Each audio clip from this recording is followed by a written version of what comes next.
to the republic for which it stands, one nation, under God, indivisible, with liberty and justice for all. Guns, self-defense, concealed carry. This is the Patriot Defense Podcast. From the war room in Idaho's high desert, here's your host, Todd Echols. And I am back once again. It is a Saturday afternoon, and I am tucked away in the war room somewhere in the high desert of southern Idaho. And I've been out here for a couple days. If you've been watching my social media pages, I've cranked up my reloading finally. I'm getting back into that. I said I was going to do that this year. It's been a few years since I've done it. Got my stupid press all set up.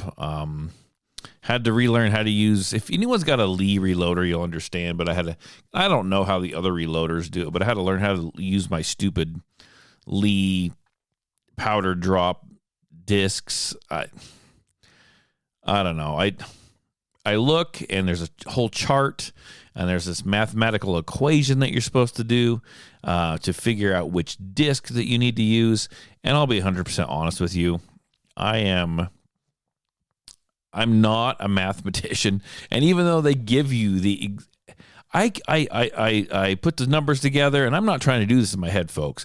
I'm doing this math problem on the calculator on my phone. Like I'm not so stupid that I don't know the calculator's there, and I can't figure out. I'm doing exactly what they say, and I'm not coming up with a number that makes sense or matches any of the stupid charts that I have. And so I'm essentially just moving the disc to the slot because they have the slots, the little drop holes labeled. They don't label them in like how many grams or how many grains it is going to drop. It just has certain numbers. I'm just kind of trying to figure out where to start by just seeing what each little spot, how much powder it drops. And then I'm going, oh, okay. So then maybe I need to move it up one notch, down one notch, whatever it might be. So there you go. I've got what have I got? Not as much as you'd think. And I'll tell you what, go to the Facebook page, Patriot Defense Facebook page, and I kind of show myself hand priming, running the hand primer on some brass, and you can kind of see how slow I go. And I kind of explain my whole process when it comes to reloading and why this is taking me forever. But I maybe got about 1,000 rounds total loaded up now, and it's taken me probably most of the week to do that. But it's just I'm not super worried about it. I had a gentleman who's going to listen to this podcast. He's on here, Bill, and he told me, he said, we were texting back and forth. He goes, it's not very cost prohibitive to reload. You could just go out, and even though ammo isn't 9mm ammo anyway, isn't as cheap as it once was, it's still relatively cheap. And it's like, I'm still buying factory ammo, factory loaded ammo. I'm still buying that stuff. And so really, should I even be reloading? Well, here's the thing. I do buy ammo, and I buy ammo because when my students need some ammo or someone, maybe forgot their ammo for class and whatever, I need to give them factory ammo. And I'm kind of an ammo hoarder. I come from a background of being prepared for stuff. And my big preparation was having the ammo on hand. So I essentially buy ammo. I try to buy ammo 2 or 3 times a year, large amounts, and keep it on hand for my students, for my wife to shoot, for my kids to shoot. And I will shoot it too. There's reloads. Pretty much on this reload stuff is I'm using up, which I won't even really touch, but I'm using up components, reloading components such as powder and primers and stuff like that. Just kind of using some old stuff up, which I will then replace with new stuff. But I'm just kind of trying to burn through it so it doesn't sit around as long. I know a lot of that stuff has a long shelf life if kept correctly, and it's being kept correctly. It's not like I'm keeping it in the wet, musty, humid basement or anything. But it's also, I'm in the war room all winter when it's cold, when I don't have classes and I get my chores done. I'm in here doing stuff. TV's running, got my Bluetooth speaker on, listen to a podcast, music, whatever it might be. So I might as well be doing something productive. And I kind of like looking at my big piles of ammo that I have created.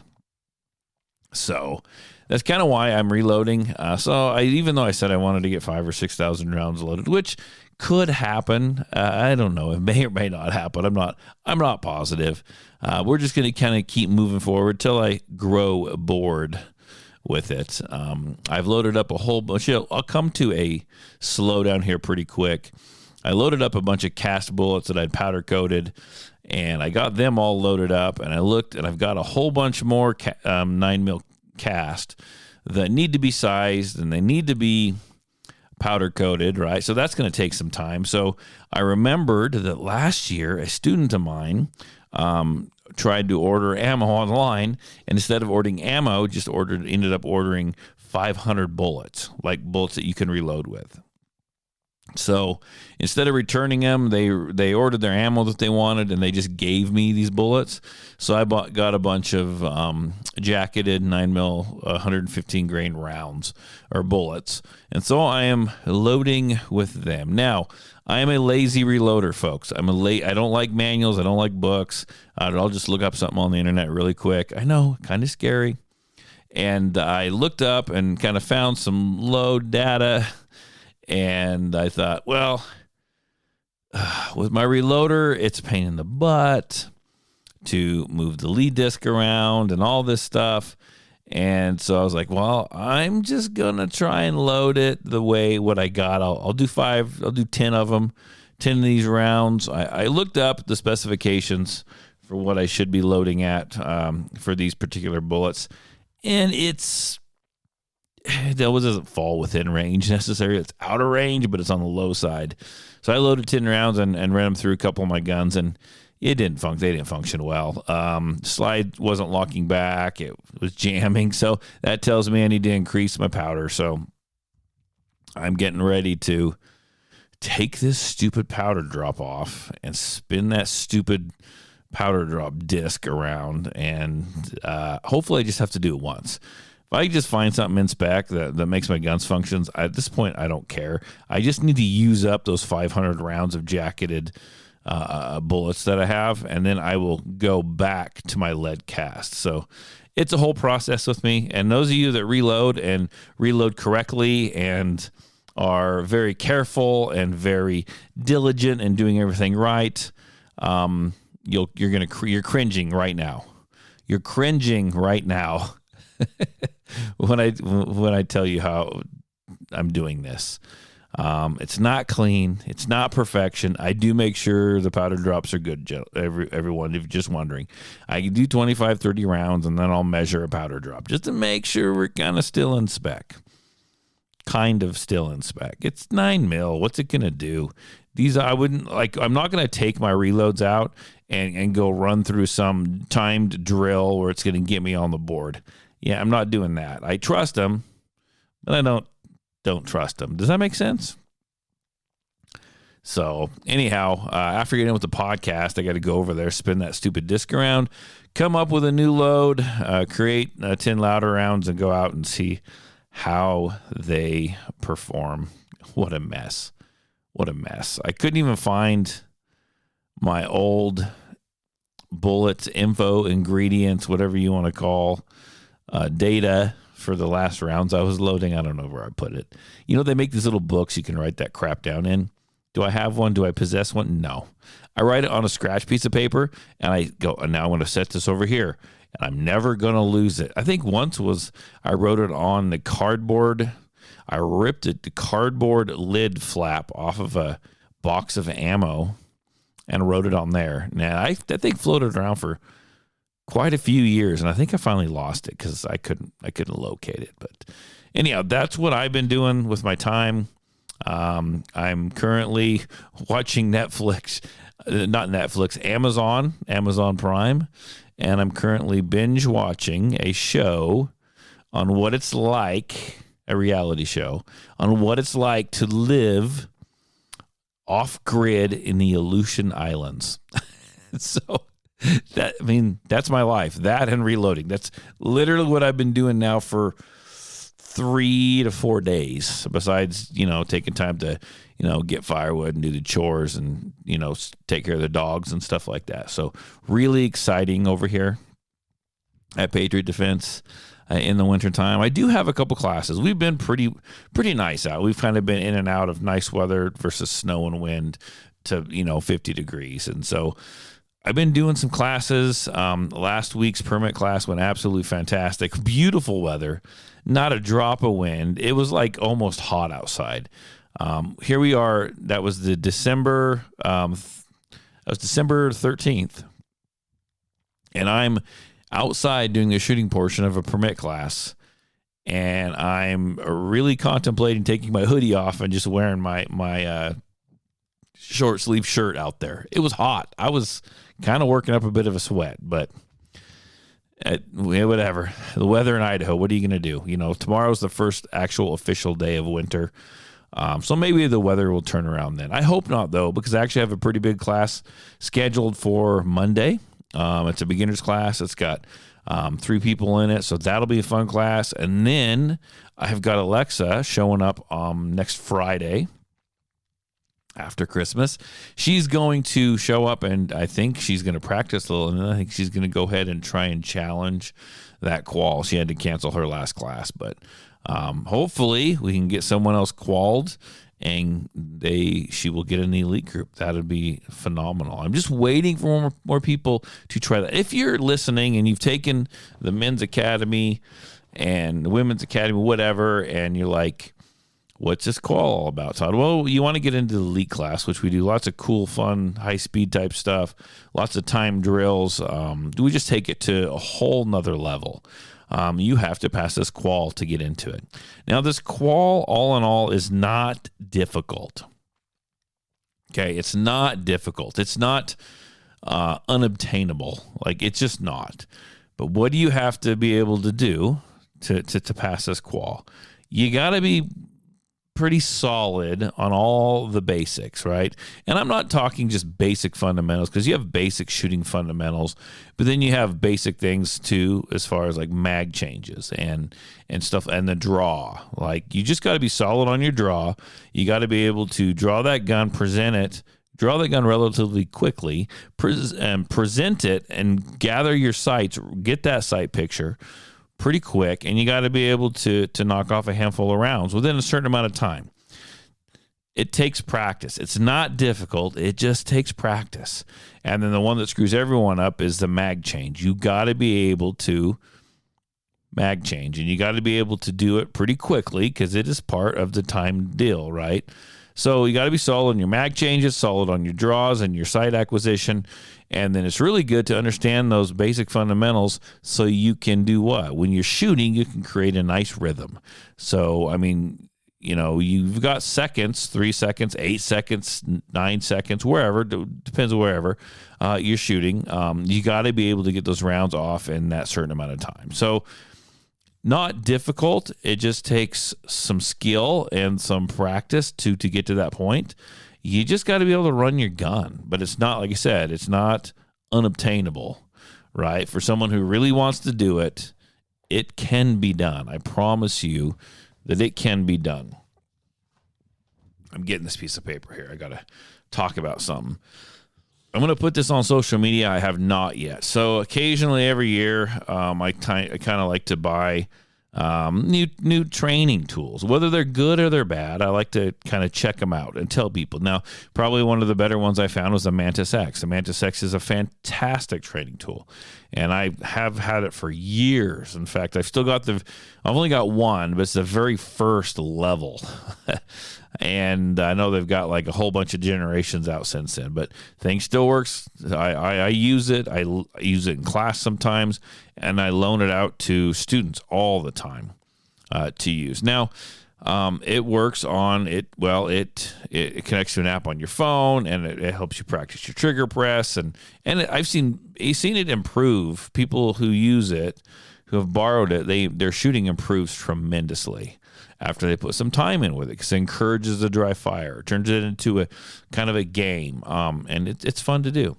And now I've got this other more simple training tool that I saw, and I was like, that kind of looks super interesting. So I am going to get it. Now it's by this company called NLT, or Next Level Training. And I believe they're the ones that come out with the CERT training systems as well. So the CERT pistols, if you've seen those. Okay, Next Level Training. They come out with this little thing. It's called the True Break. You can Google this and see it, and these things are only about $50. It's kind of cool. They call it the fidget spinner for shooters. And what it does is it is just a plastic grip, okay? Now, they made it look like a Glock, which is wild to me, but whatever. And it's got a trigger. Now, it's good for your trigger press, but what this really shows you is it's going to be hard to explain, but it shows you whether or not you are pressing your trigger straight back to the rear.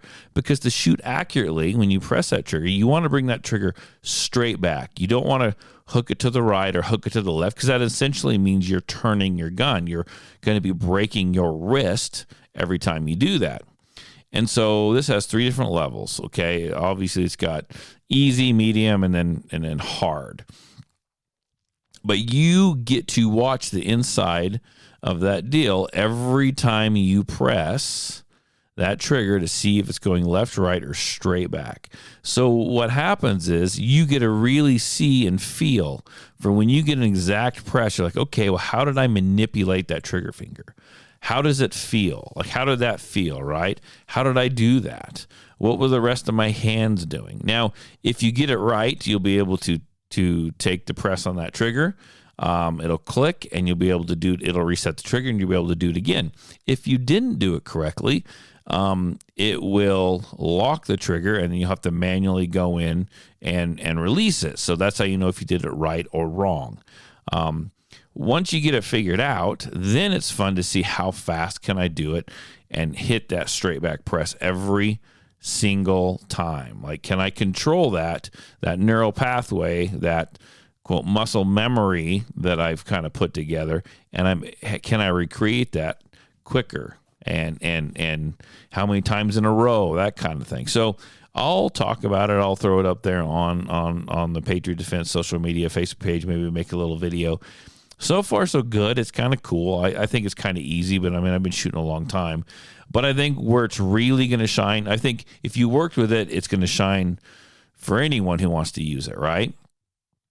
Where I think it's really going to shine for me is I think when I have new shooters here and they are shooting, and maybe it looks like they're not flinching anymore. It kind of looks like they're doing everything well. I can prove to them, because I can tell them, hey, look, you're turning the gun, you're doing this, you're doing that. And they're going to look at me like you're dummy, like I'm a dummy. Like, no, I'm not. I'm not doing it, right? Because you can argue that. But if I give them this, I'm really going to be able to find out and figure out what they're doing. And they're going to be able to see it as well, that helps me a ton. It's like I can prove something to them that what they're doing.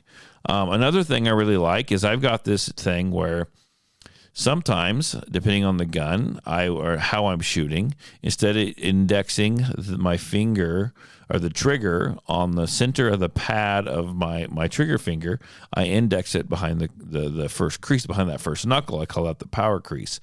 And I'm able to practice. You can do that, but you tend to hook the gun a little bit, hook that trigger, and don't get that straight back press. And I can work on that, and I can work on being able to manipulate my hand, manipulate my trigger finger just right, so I can practice getting that straight back press on that gun.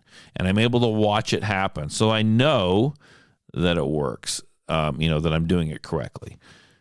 Kind of something to check it out. That is the True Break by NLT, or the True Break by Next Level Training, the same company, I believe, that came out with a CERT training system, so the CERT pistol. So check that out. It's pretty cool. So far, so good. It's cheap. I figure it's a cheap training tool, something I can play with over the winter. So there you go. What else do we got going? There's been a lot of stuff that's happened in the world in the last week. We had the Bondi Beach shooting in Australia. We had the Brown University shooting. I haven't talked about, I did on my radio show. I haven't talked about those a bunch. on my podcast, and I don't know that I'm going to today. Those kind of, when something like that happens, yeah, it's important. It's important to talk about it and to know what's going on. But by the time I got around to doing this podcast, those topics were just kind of like beat to death. The one thing I find is interesting, though, on one of them, I will talk about this, is that they said that the Brown University shooter, now I don't know if it's an actual person that unalived themselves, that they say was the shooter, if these were his guns, or the original suspect that they let go, if these were his guns. But they talked about a laser-assisted gun, a laser-assisted firearm. Now, nobody knows, and I've asked around, if these were an actual, like a pistol with a red dot optic on the top, or a pistol with a red laser, like the old Crimson Trace lasers on the grip or underneath. I don't know which one that was. And they're not clarifying. And I think they're not clarifying for a couple of reasons. And I think one of them is let's not clarify, because maybe this was used in this shooting, and so now we're going to come after all of them, right? They may just use that as one big generic term to come after all those things that you can stick on your weapons. I don't know. That's my thoughts. But it's super interesting how this reporter was talking about this, and these are military grade lasers that we stick on our guns, and I'm like, they're not. You don't even know what these things are, and you're just talking out your ass. You have no idea what these are. You're just talking, and saying they're horrible and painting this big scary picture. Because why? Because you know that there's a good portion of people out there listening to you that are going to jump on that, and it's going to be big and scary, and we must ban them. We must ban those. Just like a stupid just like a stupid brace. Just like, all these things, a foreground, all these things, scary, evil, military, because I watch too many damn movies, right? And this must be horrible thing. They just talk. They don't know. And this is how the term assault weapon got started, right? And how people started relating the term assault weapon to AR or assault rifle to AR-15s because they matched. And do you think that was just random? Do you think that was just it just happened? No, they did that shit on purpose. Like, they know what they're doing. They're dumb. They really don't know about what they're talking about as far as guns are concerned. They don't know about the parts and pieces and additions you can make to them, but they know how to make it. They know how to manipulate it and twist it so the general public, who maybe is not into firearms, thinks that just gets their main news from these news sources. They believe everything they say, and they manufacture this stuff up to seem scary, to get people on their side. So I just shake my head. I got numerous optics. I got I'm looking at a cupboard right now. It's right next to my gun safe. And I save all my optics boxes. Now the optics are all on guns, but I save all the optic boxes, because if you ever have to, like for Holosun, if you ever need to send one back, it's good to have the boxes just in case, right? I think there's 1, 2, 3, 4, 5, 6. I think I got 9 optics boxes up there. I mean, I have an optics on almost everything that'll take an optic, right? And so they're pretty affordable. They're pretty affordable, at least those ones. So it's something everybody has nowadays. And I do want to point out that, speaking of red dot optics, there was a day, and I've talked about this numerous times, there's a day that I was totally against the dot. I remember, I'll never have one. Well, I got one. I love it. And I've got like 8 more now. And they work. The one thing I worry about optics, about red dots especially, is back in the day, when firearms actually started coming out as package deals with an optic attached to it, that people would buy it, use it, new shooters, and they would never bother to learn the fundamental of using iron sights, or they would overlook all the fundamentals. I got this space age red dot optic or green dot optic on this gun, and Just like the media would made people think that the bullet would go exactly where that dot was aimed. Well, you still have to have those fundamentals to make the round go where you want it. You still can't flinch. You still have to have proper grip and proper trigger press and all that stuff. Or those laser or the red dot optic or whatever it is they were referring to means absolutely nothing. But when optics first came out, I would see them empower new shooters. They would get these little guns, these little Hellcats, whatever, these little tiny guns with these red dot optics on them, and they just kind of like would almost empower them to think they could go out and do a bunch of stuff and make shots that maybe they couldn't make. It would give them the confidence to go out and do that just because of their gun. You still have to understand those fundamentals. You really, really do. And I had people that would argue with me on that. Oh, that's not happening. I'm like, it does though. You could sit back on the sidelines and be an armchair quarterback and say that's not happening back then, but it was. Here, I'm an instructor. I see tons of people every year come in. Lots of them. Hundreds and hundreds of people come over here. Right. I'm not rich. That's why I said hundreds and hundreds. Hundreds and hundreds of people come through my classes every year. And I see what people are thinking and I see what people are doing. So don't come at me and tell me I'm wrong and I don't know what I'm thinking, because I do. Trust me. I see it. So what else did I want to talk about today?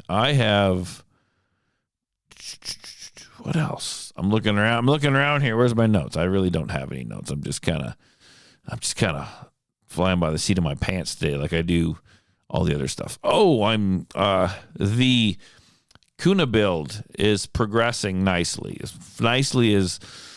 far as I haven't done anything since the last time I mentioned it, but I am getting ready to. I checked some funds. Christmas is right around the corner, so I was making sure I pay the bills and do Christmas. I still got a kid at home, cover all those expenses. But I think I'm getting ready to order that optic probably. In fact, I may make a text as soon as my podcast is over today and get that new optic on its way. And then I need to go and look for a suppressor. A suppressor is going to be a chunk of change by the time I'm said and done.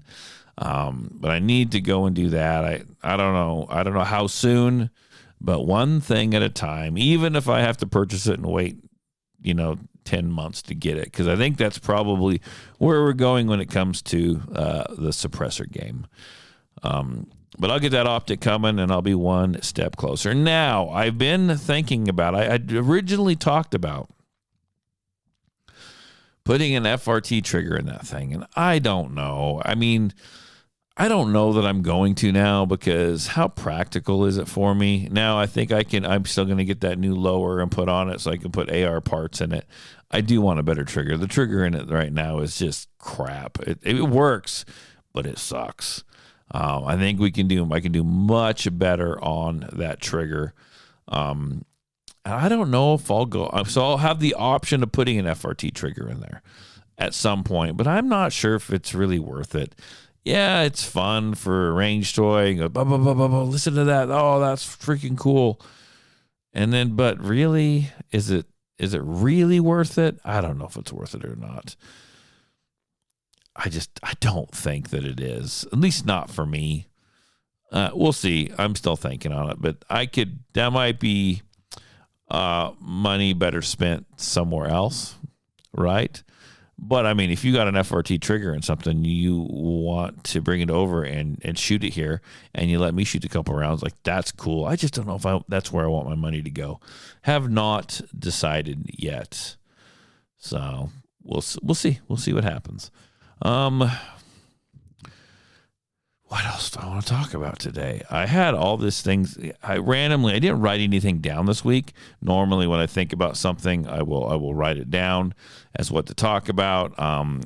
Where was I at the other day? But can't remember where I was at, but I was overhearing some people. Oh, I was at my son's Taekwondo stuff, and I was listening, I didn't jump in. I was kind of overhearing bits and pieces of a conversation of people talking about an accidental discharge. And I don't know the full story. I just got bits and pieces, but I heard that term. This is what stood out to me. I heard the term accidental discharge. Folks, and I almost jumped in, but I don't want to be that guy. I do this for a living, and I got little pet peeves. And one of them is calling something accidental discharge when it's really a negligent discharge. There are no accidental discharges. And one of the other pet peeves is mag versus clip and all this stuff. And I just don't like to be that guy necessarily. I don't feel like, once an instructor, always an instructor, unfortunately. And that's not a bad thing. I say it like it's a bad thing. But I always want to correct people, and I've got to quit. I got to get over that. I got to quit doing that. And we'll get back into that in a minute because that's going to lead us down another rabbit hole. But let's talk about accidental discharges, folks. And I've said this before, and I'm going to say it again because I will die on this hill. There is no such thing as an accidental discharge. There just is not. Negligent. I guess, let me back up. There is an accidental discharge. The only accidental discharge is the gun literally firing itself with nobody touch it. And so that could be related back to a SIG P320. If a gun fires itself, nobody is touching it. There's no hands on the gun. It's laying there on the table. It goes off. That is an accidental discharge, or that is we could even call that negligent. Negligent on the firearm manufacturers, right? That's a breakdown in some gun manufacturing part of that failed. It was a failure is what that was. As far as accidental discharge, that's not a thing. They're all negligent. Why? Because for a gun to fire itself, what has to happen? The trigger has to be pressed, right? So someone's handling a gun, bang, it goes off. That was negligent. Guess what? A finger was on the trigger when it shouldn't be. Guess what? Even if the finger was on the trigger because someone was testing the dry firing, it was what? It wasn't checked and verified to be clear. That is negligent. Guess what? Even if that trigger was on the finger because someone wanted to dry fire, let's say they failed to check to see if it was loaded or unloaded, which is negligent in itself, and that gun was pointed at someone and someone got shot because of it, that is a breakdown in the safety rules. Negligent. It's all negligent. It's all negligent. I tell you what, if you're too stupid to handle a gun safely and properly, don't pick up the damn gun. Like really, don't pick it up, right? When my kids were really little, if you see a gun, what do we tell kids when they're little? Don't touch it. Go get an adult. Hopefully a capable adult, but go get an adult. Tell an adult, don't touch it. If you're there with your friends, you find a gun laying in the grass, and why can't I ever find a gun laying in the grass? That's my question, but it must happen a lot with kids because that's what we teach. If you find a gun laying in the grass, you and your buddies, don't pick it up. Go get an adult. If your buddy goes to pick it up, leave, run away. Don't stick around. Don't be part of it. Get out of there. I don't care if you're running away from your friend. Leave your buddy. Leave the house you're at. If you're over at a friend's house and that little kid picks up a gun, leave. That's what we would teach, right? If you're not a capable adult human and you don't have a lick of sense about you and if you've never handled the gun, and that's fine, don't handle it. Don't pick it up. Find someone that does, man. Don't be a statistic. Like, there is no accidental discharge. They are all negligent. Every single one of them is negligent. Okay, I just want to throw that out there. And then a shout out real quick to the Fudds. What is a Fudd? Did you guys know what a Fudd is? We've covered this, haven't we? If you're in the gun world, you should know what a Fudd is. A Fudd is what? A Fudd is someone who is, likes guns. They're into hunting. They're into self-defense. And so they think guns are great when they want to go out and kill an animal, take that trophy deer or elk or whatever. But people shouldn't carry guns. That's scary. people, you should never carry a gun for defense. You should just use them to hunt with. So we don't need those. And it's funny because there'll be firearms owners and they have their bolt action rifles, their semi-automatic rifles, the shotguns, stuff that they hunt with, stuff that they take animals with, right? But no one needs those scary AR-15s. No one needs those pistols, right? It's the people that they like guns for them, but they don't like them for other people, especially when it comes to self-defense. And honestly, they're just freaking stupid. They are. They don't understand. They're just like the left. They don't understand that semi-auto AR-15 is just like the semi-auto rifle they might use to hunt with. Right? They don't understand that. And they just are worried about guns and the type of guns that they use, and we call them Fudds. Or the people, the older guys that are stuck on their they're stuck on their revolvers, they're stuck on their 1911s, and all that new fandangled stuff is just stupid, and you don't need any. That freaking Fudds, right? You're just a Fudd, right? Those people won't stand up for, if they come after the optics, if they come after the red dots, or they come after the suppressors. Oh, you don't really need those. Those suppressors didn't win 2 world wars. You freaking Fudd. You're just a Fudd. It's just enough. Like, we all need to work together and support gun rights and support the Second Amendment and stand up for it. Like, we can't have all this inner fighting. And it's fascinating to me when you're around people, and and I've been around people before, and I know they're into guns. They got deer and all kinds of other critters hanging on the walls. They go hunting. They're avid. They reload, all that good stuff. But, I can't shoot a pistol to save my life. Nobody really needs those. Like, you Fudd. That's all I want to say. You Fudd. But anyhow, that's just some random thoughts I've had throughout the week here. And, it's the holiday week. You may get some more podcasts this week. I'm not sure. We'll see. I know maybe I mentioned this last time. I'd love to get a bunch of the old guys back together. I didn't reach out like I thought I was going to. It's actually been pretty busy as far as just stuff going on in my life here at my house, not necessarily with classes and whatnot. Running around, doing all kinds of stuff. So I don't know. One of these days, I'll try to get the crew back together for a little reunion tour, at least for one evening, a reunion tour. That would be fun. I'll have to look into that. But until then, I'm going to try to talk to you guys before then. But I want everyone to have a great Christmas, a Merry Christmas. Enjoy the time with your families. Enjoy the time off. Hopefully, you get a little time off I hope you get a little too. I hope you get a little time off as well. That's why we're rated a little different on the podcast. It's because, I don't know, I say things sometimes randomly.